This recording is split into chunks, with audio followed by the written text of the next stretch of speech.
This is Bendigo Freedom Camp. It's situated on Lake Dunstan, which is close to Queenstown. I made a video previously about another freedom camp on Lake Dunstan called Loburn Harbour, so you can watch that if you want to. Bendigo Freedom Camp is this long, skinny area that's right next to the terrace Cromwell Road. If you're sensitive to noise, you might find this freedom camp is a little bit annoying because it's so close to a main road. This is not a peaceful nature campsite, but more like a place to park for a free night or two if you're travelling to Cromwell or Queenstown. You'll also sometimes hear some noisy jet boats on the lake too. This park is managed by Land Information New Zealand, so it's owned by New Zealand taxpayers, not local council ratepayers. When I stayed, the sign said that you could stay for a maximum of 3 nights.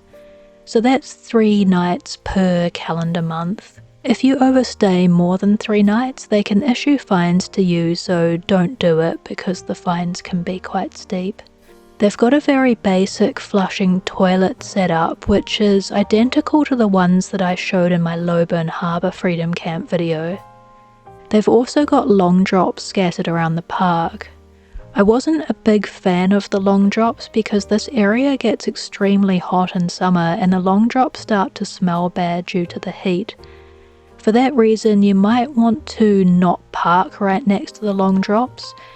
Otherwise, if the wind changes, it can end up blowing that smell towards you, which is not very nice. This freedom camp does not require you to have a certified self-contained camper to stay there, which means that you are welcome to stay in tents or a camper van that doesn't have its own toilet on board. You can just use the toilets provided at this camp.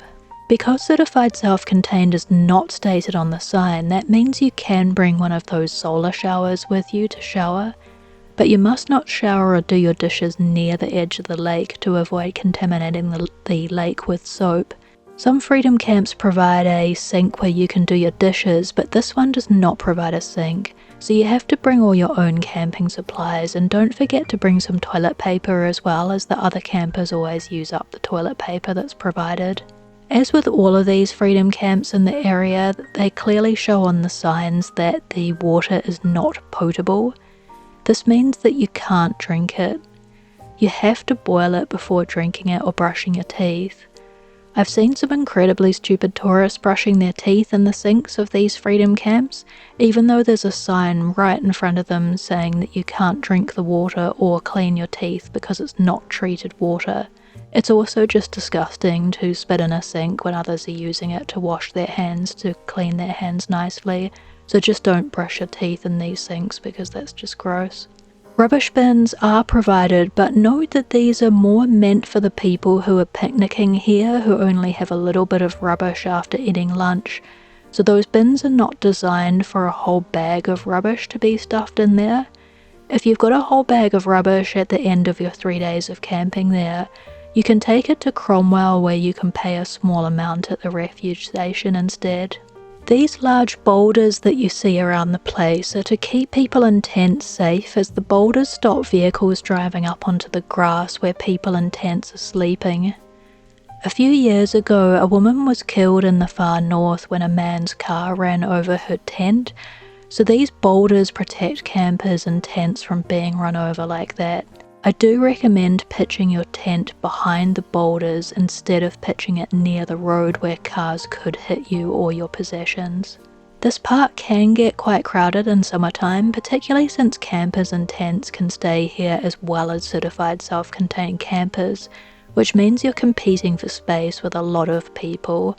But that's why they were strict with the 3-night limit, so that others can have a turn staying here too.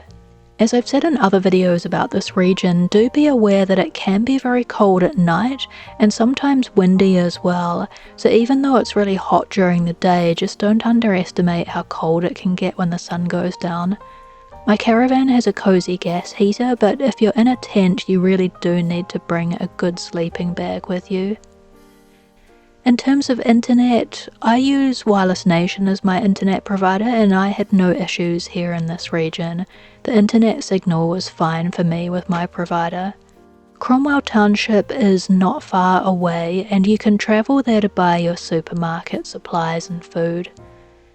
There is a dump station for your shower water and your toilet tank in Cromwell. It is on Richards Beach Road, and I've circled that in orange on the map.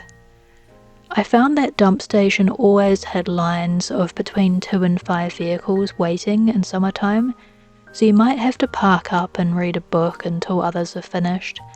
It's just crazy how busy that dump station gets. Overall, the Freedom Camp felt nice and safe, especially since there are so many other campers around. I love the views of the lake, and I love the beautiful gum trees as well. I'd happily stay here again. Happy camping, bye!